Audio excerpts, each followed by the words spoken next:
and Christian was talking about. It's not everything, it's not all the content. Okay, so it's also just pulled together with some examples of things that she was saying. And then I'm sure this will just be the start of many conversations I hope that we're gonna have about how we resolve conflict. Or actually how we also address structural conflict or interpersonal conflict. So we'll talk about that. Yeah. So just in case it's hard to see that first circle, that's why I tried to draw up there. Right. Beautifully done. Yeah, so this is what Diane calls 3 aspects of a healthy, thriving community. So the effective project management, the shared enjoyable activities, and processing communication skills. And so you can see effective project management, right, is made up of like record keeping, a membership process, financial management, having clear vision, mission, and objectives, how you manage labor contributions, and long-term planning. And then Slow down a little, please. oh, that's right. Yeah, yeah. We're. I know. Do you need me to repeat anything? No. No, just- okay, I'm sure. a few words behind you. Okay, yeah. Yeah.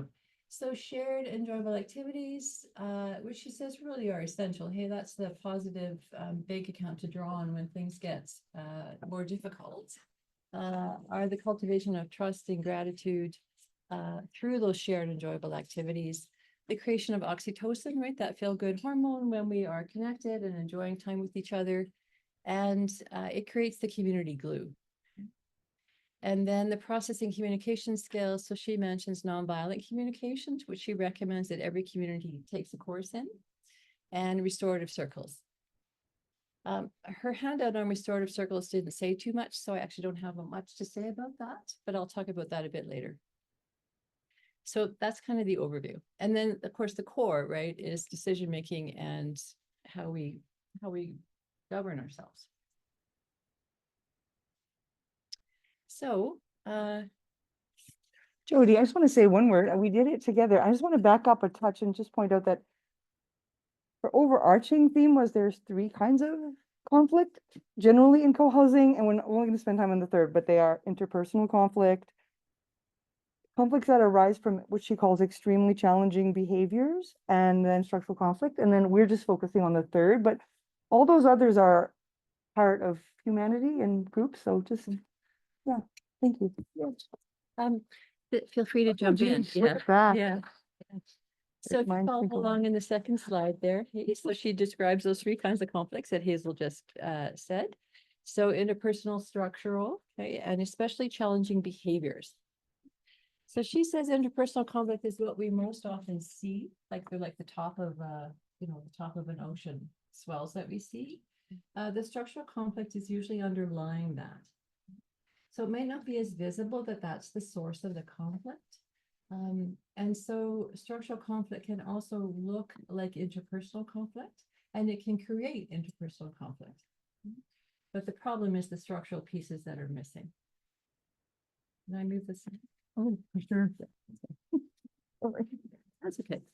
So, so most communities, right, experiencing conflict, try to address the problem as if it's an interpersonal conflict, which usually only helps resolve an interpersonal conflict. It doesn't actually help fix a structural conflict. And it isn't enough for what she calls especially challenging behaviors. And I'm going to define all these things, okay? But then using the wrong method, right, to try to resolve any conflict just is confusing, right? And then we end up saying like, why didn't that work? Why isn't it working? Like, what's wrong? What are we doing wrong? Whatever we're asking. So the interpersonal conflicts, I mean, we would all have our own decision or definition of what that's like for us. One of the definitions she gave is that one by Laird Schwab. So people don't agree on something, and at least one person in that disagreement has an emotional charge about it. So that's what makes it feel more like conflict. Or right, when someone speaks harshly, they're brusquely, people feel hurt by it, they feel misunderstood. There's something that's, they're misinterpreting somebody's motive or intention. Okay. People feel dismissed, disdained, ignored, rejected, or left out, okay, by one or more people. So these kinds of conflicts between people in community are like, they're not uncommon. So it's not a bad thing. It's just, Do we have a process for resolving it? Yeah. So she says, good communication skills and conflict resolution for interpersonal conflict is important. But it's also important to figure out what's missing and then put that in place for the underlying structure. So structural conflict would be things like people not feeling heard. Nope, that would be interpersonal. The structural piece of that would be there's the process that we all understand and practice for what we do if somebody's not feeling heard and where that occurs. Can I give an example that I would possibly call structural conflict? The fact that when, the pandemic started, we didn't have an obvious place to go with crisis. That's a structural problem. It caused conflicts because we didn't have the right structures in place. And maybe we could have learned from the time when there were a lot of parkade thefts. We need a place that holds that and deals with it. And hence we got the central circle to deal with that kind of a thing. And hopefully we won't ever have any more, but we never know when we could, right? So that's a structural problem. I would define that more too. Okay. Yeah, Just laying the yeah. groundwork about the difference, and that addressing one over the other, like if you're addressing the wrong type of conflict, it doesn't solve the problem. Mm. So, especially challenging behaviors, just another example of interpersonal conflict. So usually that is a tiny percentage of community members. It's not what we might call our normal bad behavior. When we're stressed, right? Or frustrated. Or, yeah. We're all Yeah. looking at you, Rick. I was looking at myself too. Sorry. So not your normal behaviors. No, not your normal bad behaviors, is how she puts it, right? Different from typical stuff. Yeah, right, so, yeah. So they're worse, and they, they really affect the larger community, right? So people are shocked, like, how could someone say that and keep saying that, or keep interfering with some kind of decision-making, or, Mhm. we don't know what to do with that, or it's demoralizing, or they're frightened by somebody's, comments or behavior or perceived rudeness or lack of caring or whatever's going on. Hey, so it's not just, oh, this was like, we can explain this away, right? Like, oh, I'm just frustrated in this meeting, or I'm tired, or whatever. It's sort of a consistent pattern of beyond what we would be able to say is yeah, that was just bad behavior because someone was stressed or didn't know how to express something. But then it leads right to problems, like people don't want to come to meetings, they don't want to come to community meals, social events. Maybe they don't even want to be here. So, it's just worth asking, what would we think of might be those examples of bad behavior. And I think I think bad behaviors probably are the kind of thing that we might all agree is bad behavior, or especially challenging behavior. Sorry, not just bad behavior. Especially challenging behavior might be the things that most people would agree is bad behavior, whereas other people have different definitions or perceptions, I think, about what bad behavior is in general if somebody's stressed. Or so she has she has lots of suggestions for things. So I'm just mentioning a few of them. So calming down the amygdala is the alarm center in the brain. So she has suggestions for that, right? So you're anticipating conflict and it's perceived as a threat to you of some kind, or some kind of disagreement or bad behavior or rude behavior.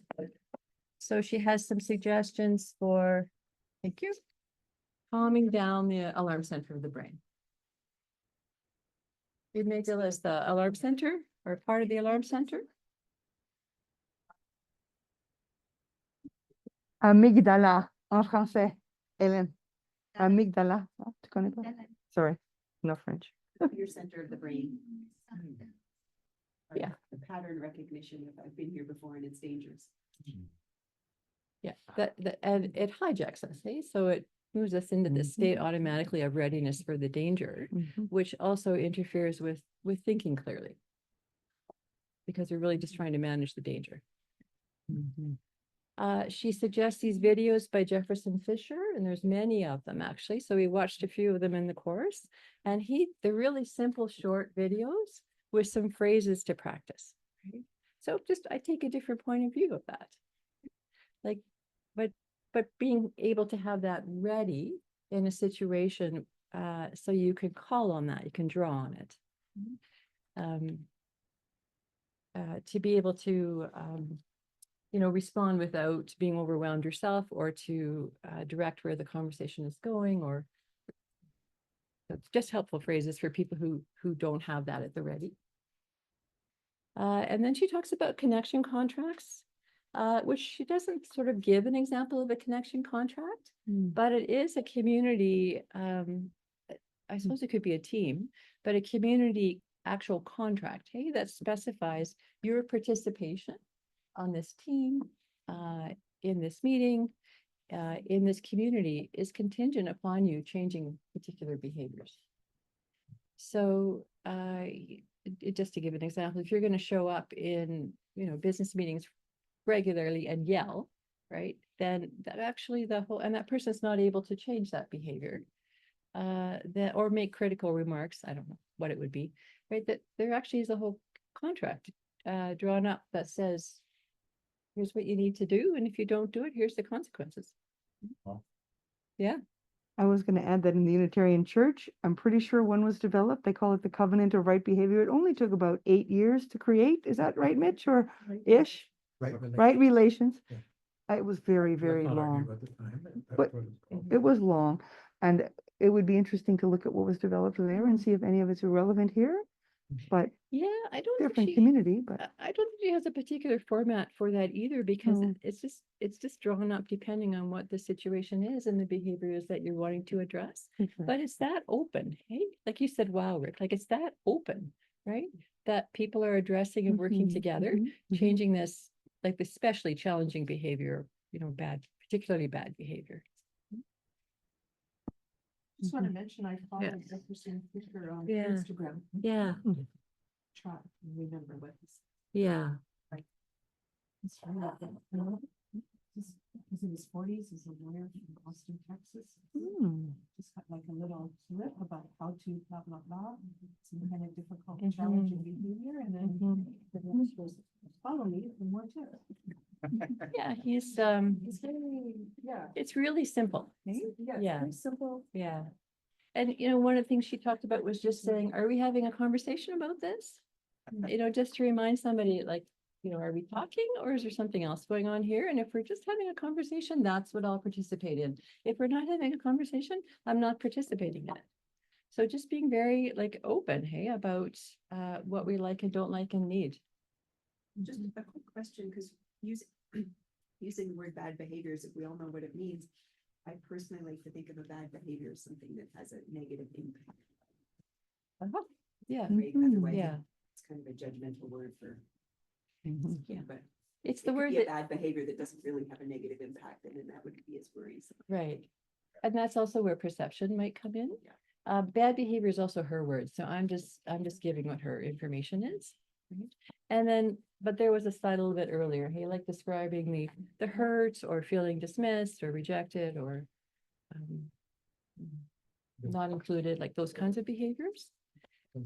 So this slide here, this one about perception matters, right? So that's just a couple of, just a couple things that I'm saying, but also are reframes of what she said, right? So perception does matter, right, in defining conflict, or especially bad behaviors. And of course, we don't know what has an emotional charge for someone else either. But do we all need to get along and live harmoniously? She would say no. Right? Yeah, and we're not going to, and that shouldn't be our goal. Our goal would be like, how do we get along, or live harmoniously with conflicts, right? So it's not just let's just try to live harmoniously, and sometimes we won't. And how much of a threat is that to community if we actually just have a process we know that's going to happen? Things are clear in terms of structural conflict. She actually gives examples of bad behavior really being eliminated by having clear structural processes. Yeah, so she says, like, say no, red card whenever you want to, right? Like she talks about that quite a bit. like to not be afraid of the no, okay, or the disagreement. But to be committed, hey, to working it out rather than trying to prevent it. And she says we don't even need to be nice. And by that, she means like the niceness that we can do that prevents us from actually saying what it is that we want and need. Does that make sense? I like being polite as an obscuring thing. Yeah, Being overly Canadian. polite, overly nice. Yeah. I really like your haircut. Or I'll just be nice, I won't bring it up, or I'll just be nice, I Okay. won't say it here, or I'll just be nice, I won't speak about it now, or I'll just be nice and I'll let it go. Or, because we just want to be nice so we can all live harmoniously, right? And niceness is not very helpful, actually, like that kind of niceness, hey, where you're neglecting what it is that you want and need. And she says, like, don't put up with bad behavior, right? That harms you or the community. So she's very outspoken about all this if you're actually hearing her talk about it. Mhm. So structural conflict, right? So that occurs when a group doesn't have crucial features, right? Clear information or procedures that all communities need. And then that leads to, is one source of interpersonal conflict. So I like this line, hey, well, learning and practicing good communication skills is always a good idea, right? What's often actually needed to heal the foundational level, right, of the community's conflict is to understand what crucially important aspects of intentional community are missing and put that in place. So then she just gives some examples, right? So there is no shared values, vision or mission. The founders don't share their community non-negotiables with potential founders or early members, okay, or people coming in. Mhm.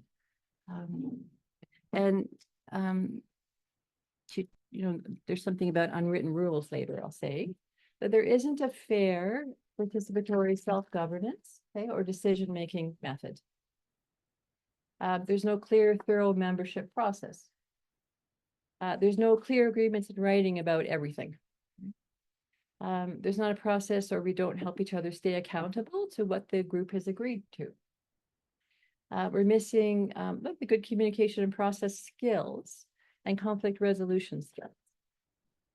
And there isn't any training in effective communication or process skills or effective conflict resolution. So I'm not saying these are things about Prairie Sky. These are the things she talks about that contribute to structural conflict. Yeah. Mhm. Yeah. And like her information also is in quite a few places, so it's hard to pull it together. When you heard this list, did you say, oh, this applies to Prairie Sky and this does and this does? Well, I did Me to too. myself. Me Yes. too. Yes.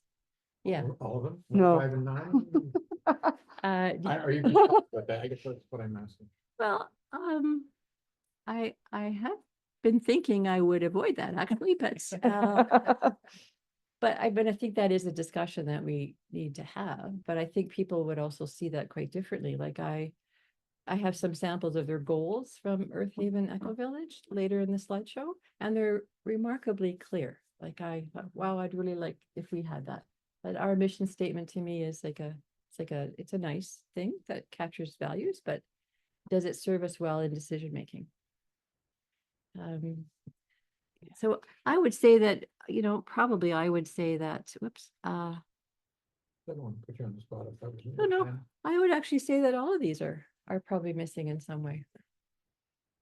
That would be my opinion. Some more than others, I think, but Yeah. anyways. I was looking for a little bit of good feeling, but all right. There are some good things for sure as well. But what would you say? I say there are some things here that we appear to have in my mind and some we don't. Yeah. And some we used to have and think have lost. Mhm. Mhm. Yeah. It's some things that work for some people and don't work for others, right? So. Right. I mean, given time constraints, maybe we'll just get through Jody doing the brain dump of learnings that we had and Yep. have a part 2 later. Yeah, so the other things, right, are no understanding of the need for or skills for effective project management. And no clear agreements about committees, right? The tasks, the responsibilities, the budget, the membership policy, agreements about committee. She calls them committees, what we would call teams. So these are just some samples again of what she would identify as leading to that, and the missing pieces that aren't there, right, in the foundation that lead to the structural conflict. Because then people, they think they know, or they know because of history, they know because you've been here for a long time, they know because we've always done it that way, they know because it makes sense, they know because it's common sense, they know because it's written down in the minutes somewhere, but how do we all know, right, and agree? If I may say, sometimes some of the people can remember all the stuff from the meetings 20 years ago and what was agreed upon. Others, not so much. Yeah. What's your name again? So I just want to flag Yeah. this word, no clear agreements about committee visitors. Like, we don't have clarity about whether a person is allowed to just, I want to drop in and see what the geeks are doing. I want to drop in and see what the admin are doing. We don't have that yes or no. And I think having clarity and probably having openness is a healthy thing. That's a thing I learned, or thought I learned. And anyway, to discuss Yeah. later, but it's a thing. Also including Central Circle. So, all of them. You come anytime you want. Yeah. Sure. Okay, well. Good So to hear. I've just pulled together a few suggestions from here and there over the 5 classes that she gives about addressing structural conflict. So one suggestion is that all unwritten rules, right, all assumed or presumed aspects of community culture, community norms that are not written down, get written down. And I think that will be fascinating to see, like, what would people say are our culture, our norms, the way things run, what we do. Who agrees with that? Where is that coming from? How long has it been there? Like, I think that would be fascinating to see what that is.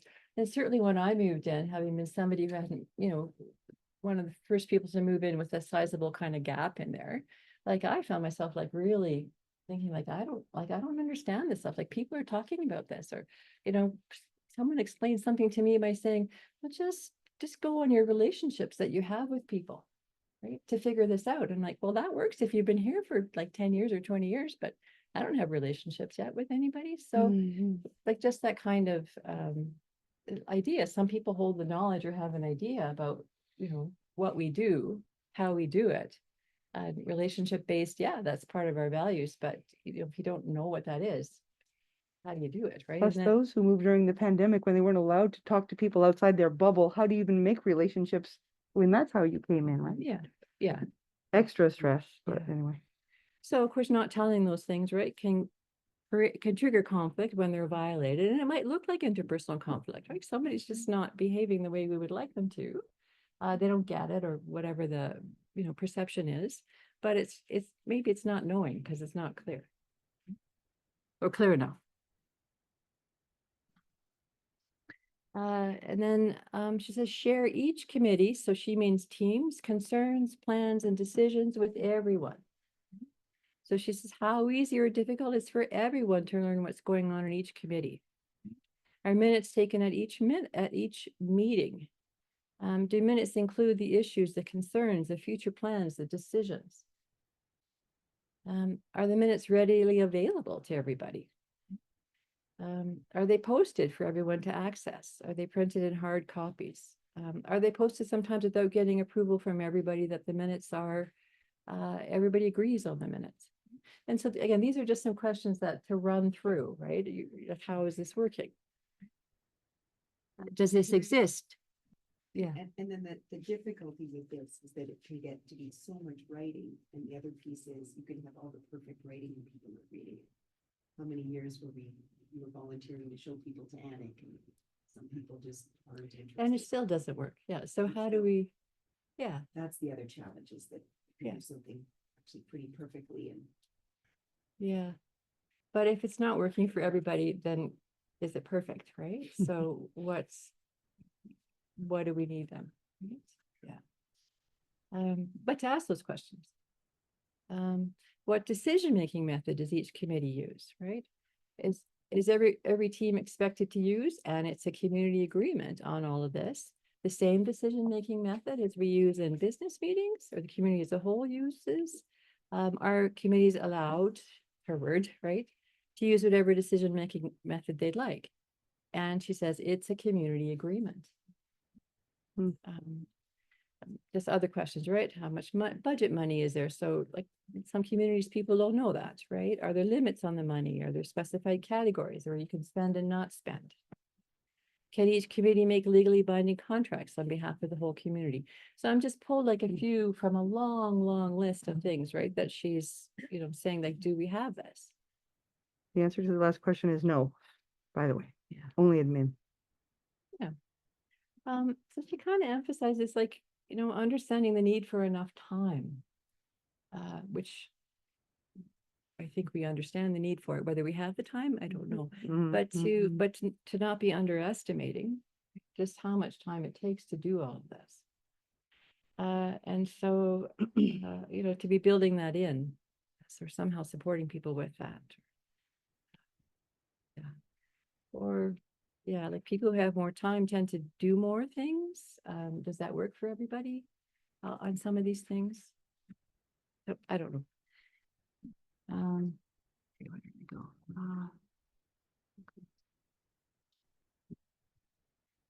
So using a fair participatory decision-making process. And she says, if it's consensus or it's sociocracy, like everyone in the group should get trained in it. And you teach it officially and specifically to new incoming members. Don't assume they'll pick it up. They need to formally train them in it. So again, this is just her suggestion. But I do remember it myself, like really kind of struggling with figuring out the cards and stuff when I first started and watching people. And so my learning was, well, we don't use red cards because I never saw that. They weren't talked about. I was told one was only ever used once in this community's history. So that's a pretty clear message for me, right? Like we don't use red cards.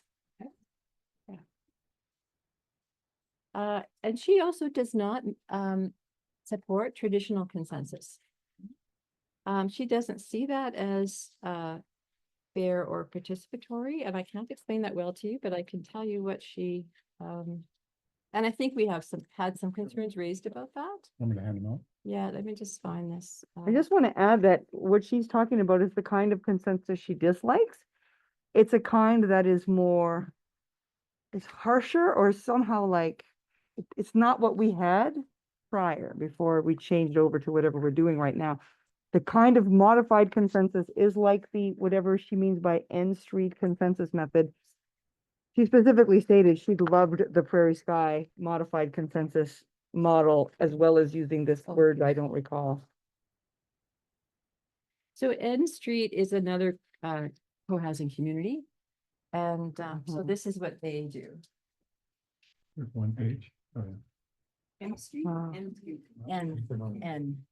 N is in nose. What she dislikes is called consensus with unanimity. What we had was modified consensus. So that's how, I'm just looking up because I don't have the handout, Yeah. but. Yeah. So there's a built-in process here for disagreeing, right? And then for participation if you are disagreeing. And there isn't a time limit of having to get it done like in 2 weeks or two Meetings. just meetings. Thank you. Yeah, like there's a 6-week process described in here. 6 months.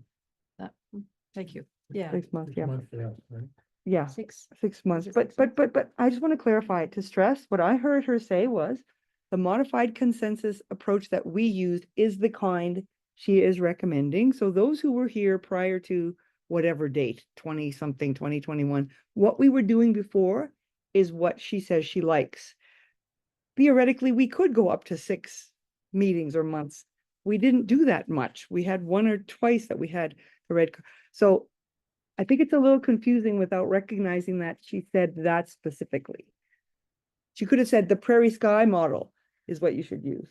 Okay, that's what I heard. And Jody, if you heard different, correct me, but I think that maybe will help for those who have been here since prior to the pandemic times, let's say. Or did you hear something different, Jody? Prior to circles. Prior to circles. Prior Thank to you. circles, Yes, yeah. yes, yes. Thank you, thank you, thank you. Perfect. Central. And circle. Round and go round. She does have some more information expanding on this, and it's not that we need to do this, it's just there's just a change in it than how we do it. But she talks a lot about like using the red card if you don't like it, Mm-hmm. and then working from there. It's not a bad thing to do, but it also doesn't stop the proposal, right? Because I think we can think of times where someone said, well, like, okay, we're done, right? And the proposal stops. We don't keep going with it. Or our guidelines say that when there's a red card used, that person becomes part of the process. Mm-hmm. Yeah. I think the difficulties happen. Yeah. The if you don't- person has red carded it, but also not had time or energy to want to persist, and so we haven't even followed our own bylaws with that. That's true, but the problem though is the one red card I recall, it's impossible to resolve because the issue was certain people did not find it acceptable to put on the lawn of Prairie Sky on the Edmonton Trail facing that we were using bullfrog power because they thought we were supporting a commercial interest. And other people were really keen to share that we were green. And so we had some people saying this must be, and other people saying this must not be. And if we stopped, it's because it's an irreconcilable difference. And if it was a marriage, we'd have gotten divorced, but it was a co-housing community. Instead, we just let it fester because there's nothing else you could do. But in the end, we didn't put the signs up because it was not acceptable. So maybe we could have put, we are environmentalists, believe us, and that could have been all right because it wasn't commercial, but Yeah. we didn't think of it. It's just a process that's followed and is clear to everybody, so Yeah. that things are pursued until there is agreement. But there also is only a requirement for like 2/3 of agreement if that process has been followed. Mm-hmm. And that is in our bylaws. Say that again? There's a process for, I think it's 67% agreement, she says, Super majority. if the process has been followed. Mhm. Yeah. Remember Hildegard? You're not about Hildegard. Mm-hmm. No, okay, I have to go. Oh, you have to go. If you Okay. don't remember Hildegard. Okay. The hell with you, okay. got it. I only remember Hildegard because she came up in the sessions that we're on webinar. She's the member from hell, basically. Oh, even that's the only thing I remember from her presentation 10 or 15 years ago. Was Hildegard? Watch out for Hildegard. Yeah. Oh, yeah, Must have been away that day. yeah. Thinking, She does say though, that a hybrid decision-making method, when you're combining sociocracy and consensus, does not work. So she's really clear about that, really adamant about that. If you try a hybrid sociocracy and consensus decision-making model, it doesn't work.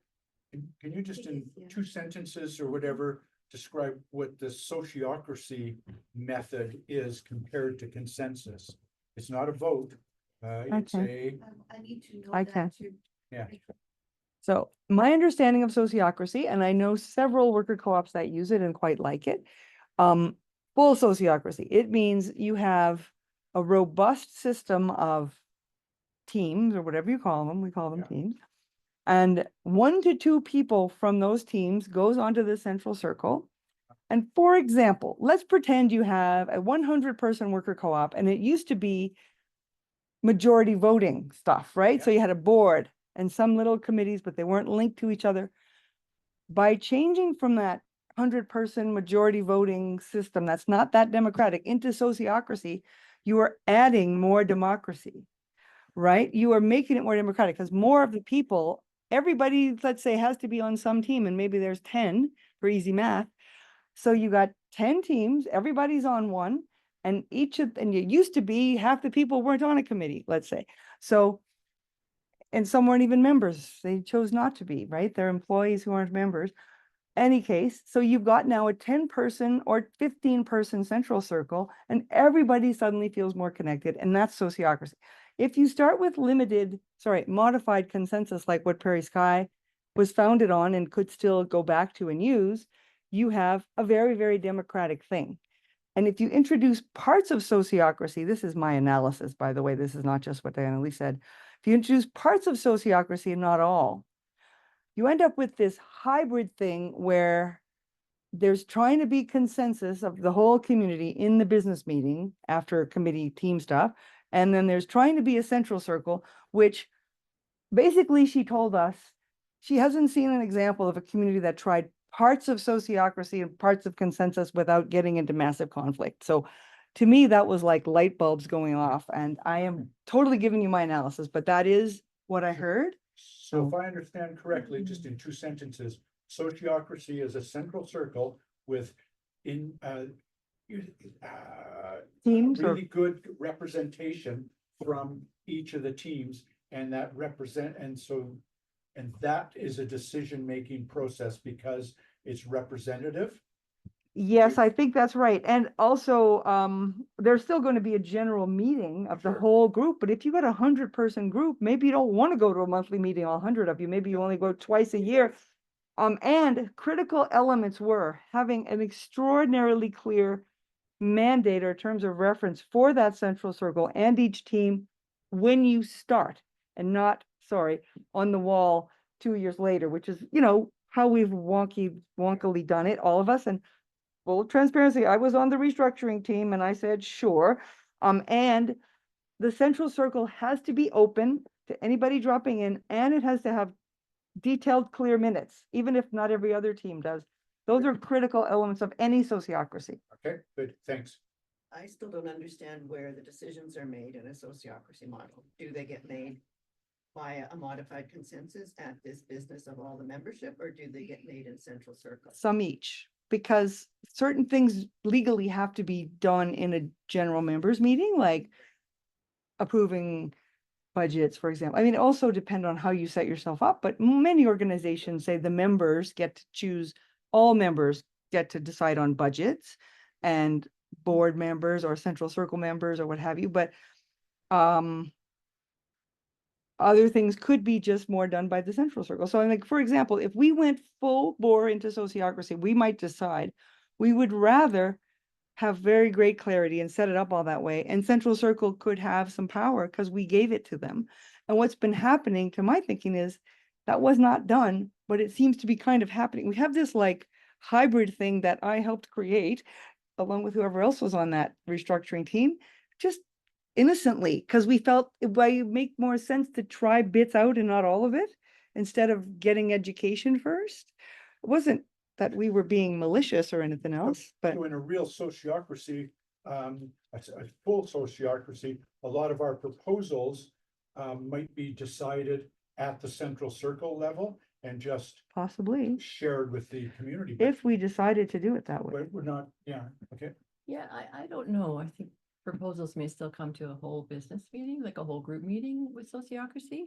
And I don't know sociocracy well, but my understanding is that the central circle has the authority to make decisions for the community. Yeah. So, Right. So if our central circle, if some folks are thinking they have some authority to make some decisions, without doing consensus, in central circle or in the whole community, right? And the community is expecting to be consulted on in a consensus decision-making way about every decision. They're not fitting together. Yeah. That's Right. all. It's- Systemic conflict. Yes, Or Yeah. structural conflict. yes, Yeah. yes. Yeah, it's a structural conflict around decision-making because decision-making then is not clear and it's just assumptions people have, right? Right. But I mean, I remember when Central Circle started, we weren't talking about introducing sociocracy. We were wanting to just try a group that was more representative, right? And then that hasn't worked well, I think, for a number of reasons, but But there- there's a huge difference, right? To say we want to try to improve our representation. yeah, I think that's an important statement you just Yeah. made. It's not necessarily sociocracy to try to improve representation. yeah. The And- problem has been, how do decisions get And then made? everybody, if something doesn't work, everybody blames a different reason. That's maybe what we're- That's right. But I just want to add, in the restructuring, we did talk about doing sociocracy, and some people had read up on it a bit, and like I recall that quite clearly. And maybe for me, because I know other groups using it. And the other groups that I know using it started from a more majority voting traditional nonprofit or corporate kind of think. Whereas we started from a very healthy kind of approach to decision making, which is the modified consensus model that she loves. She loves them both. She loves full sociocracy, and she loves the modified consensus model that we were founded upon, and that some of us are still thinking that's only what we're using. But you have to pick one and go at it, or otherwise you get the kinds of stuff we've been dealing with and other co-housing communities end up dealing with when they make this mistake of choosing part of each, right? And someone has read a book on sociocracy and they're like, oh no, we really do have to do it this way. And it's hard to argue because the rest of us haven't read that book, you know, so, or bought into it or whatever, yeah. So, Good. I like the comment of, back to what Jodey talked about, that the decision-making method is clearly taught to newcomers. Because I would say it was not clearly taught to me. And when I've asked where I can find it, I had to kind of go just by osmosis. Yeah. So that piece stands out to me, and Oh, to me, really? that's something that can be clearly taught. yeah, we do, because Bernie put it into the succinct thing with Mitch, like a 2 to 3 pager that could be presented in a meeting. The reason I remember it is because it was for a group in Quebec that wanted it in French, and they brought me in for the French version. Then my computer, I don't know whether it's anywhere else. So. Yes. And there's also, the change that's happening as well in the Mhm. community now with new members and old members leaving, and so things need to be revised anyway. Possibly. Anyway, moving right along. So other suggestions are like to understand the really crucial three-way relationship between your shared vision and your mission and your values, your membership process for incoming members, and your self-governance and decision-making method. So she says if you're using consensus decision-making, you have to make sure that your values, your mission statement, your vision, like all those things are clearly worded, they're non-ambiguous, they're crystal clear, that they're actually used as part of it's a real guide for decision-making. And like, I don't think we refer much back to our, to those things here to help us, to guide us in making decisions. And then she says people can, people can, when they're vague or ambiguous, right? Then people can say, well, I got to block this proposal because it doesn't fit with our values. But it's not clear enough, right? That we can all say, oh yeah, let's see how that doesn't fit with our values, right? So, so it needs to be more specific and clear. So I just made an example of a few of the goals that Earth Haven has. So they have their mission statement and their value statements, and so some of their goals, right?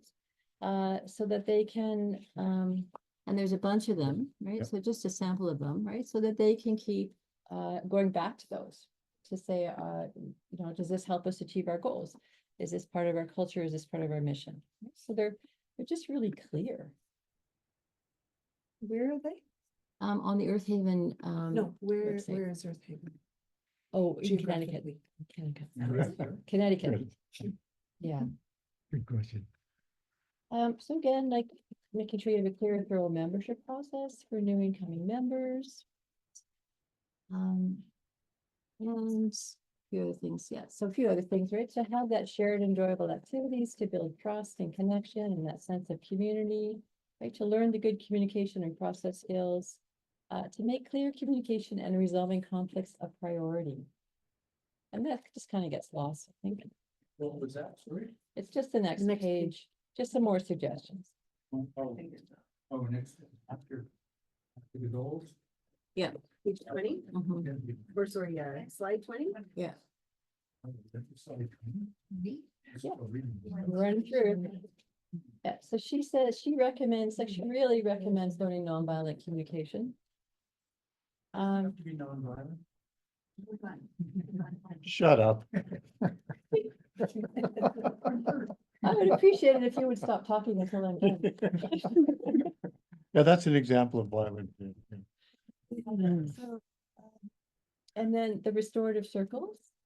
And so she just talks about setting up in your restorative circle, your process for how you're going to resolve community, but or conflict, that happens in the circle. So it's beyond, listening. So we hear each other's concerns. We're actually going to restore or fix something. Yeah, and then she says, so another thing, I mean, I just pulled a few things, right? The community eye is that idea of like keeping track of bad behavior or challenging behavior. So, and maybe it's also keeping track of how things are going in terms of creating all of these things that are part of healthy community or following up on we're missing clarity about this and how we're gonna get that done. And then that's, that leads to lots of other problems around workload, right? And time and things like that. So, yeah, and so then just a few questions, right, that I just had at the end too, like what do we know about each other's comfort, right, or discomfort about conflict? Because that would help. It was really interesting to me, Rick, when you experienced a discussion this morning at coffee and you use the word screaming. Yep. And that would never have occurred to me. So it's not that it's wrong or anything, Yeah. right? It's just so interesting to know, how do people experience discussions or, as they're happening. And if Rick experienced this conversation at coffee this morning as screaming, that's so much more stressful for you than me, who's just like, oh, it's something like, there's some energy behind this. There's some heat in this discussion. So, Fair enough. yeah, can we understand that? Was that Yeah. was that a coffee this morning? Yeah. Some people were getting excited, or were you? Well, you could call it excited, you could call it screaming, right? So, Mhm. but, if it's screaming for somebody, just. I think it's probably because of the first time I've worn my hearing aids to coffee. It may not have been screaming, right? Yeah, right. It's just a word that you choose, right? Yeah. But if someone actually experienced that as screaming, you guys are screaming at it. If someone else Mm. experiences it differently. So. World is a lot louder now. Yeah, Yes, yeah, Yeah. yeah. and the only time I've heard screaming here really is about cats on occasion, but long Yeah. ago, before most people's time in the room. But how do we understand what people's understanding of conflict is and their tolerance for that, and what is going to be stressful for them and how they need to be supported? And also, it's how do we use that? Like, Yeah, we can understand each other's comfort or discomfort, but I think we also want to not necessarily judge or ask people to change. Some people are more sensitive. We want to take the wisdom of that. Some people are more bold. I think we want to use the wisdom of that, not bring everybody to the same comfort level. Mhm. Actually not judging that we have different radar. no, And we don't really get that second. yeah, we How do should. we actually use our strengths instead of saying, well, I don't get that, so you have to change it. Mhm. Yeah, I don't think we can ask people to change their level of unless it's, comfort or like, really discomfort. tough. Yeah, because there's so many places that comes from, right? Including life experience, right? But how do we, so maybe learning conflict resolution skills helps some people feel more comfortable. Maybe knowing that everybody has a commitment to nonviolent communication helps people who have less tolerance feel more comfortable with those with more tolerance. Maybe people with more tolerance are just going to refrain from leaping into conflict or a discussion when other people are saying like, wait, I can't do this anymore. Yeah, so, what's the view that we have about how we manage conflicts? What do we understand is the process? Do we even agree that we could live harmoniously and conflict? Live harmoniously with conflict? Or are some people saying, like any kind of disagreement, and we're not living harmoniously, there's a big problem with our community. It needs to be more resilient. Resilient, yeah, so you can, doesn't always have to be look perfectly smooth on the surface. Yeah, so what's our process or procedure for conflict resolution? What do we need to learn? Do we have a vision for conflict resolution in the future? How we'd like to see that working? And I ask these questions kind of because my thinking is, I think we need to learn some of the conflict resolution skills before we also tackle some of the other things that we Mhm. need to. So I just have this handout too, which I guess I accidentally printed. I clicked on printing it twice. So, Oh, so I have lots of okay. copies of this one, which is just a sample she gave out too of an idea about facilitating meetings. That one you've got 6 of again, or? Oh, wait a second. Oh, wait a second. Sorry, you guys. It's got, gosh, oh, maybe I'm wrong. It's, oh, it's not sorted. Sorry, we'll have to sort it. Yeah. Hand it back. Let me sort. Oh, if you want to sort. Yeah, so it's more than, emails we attached. Got the 3 pages. That'd be a good idea. Yeah. Can you Yeah, email we us have them. back? It all Yeah. came to us emailed, so yeah. Oh, you mean just this? Yeah, that'd be good. That'd be helpful for Okay. me.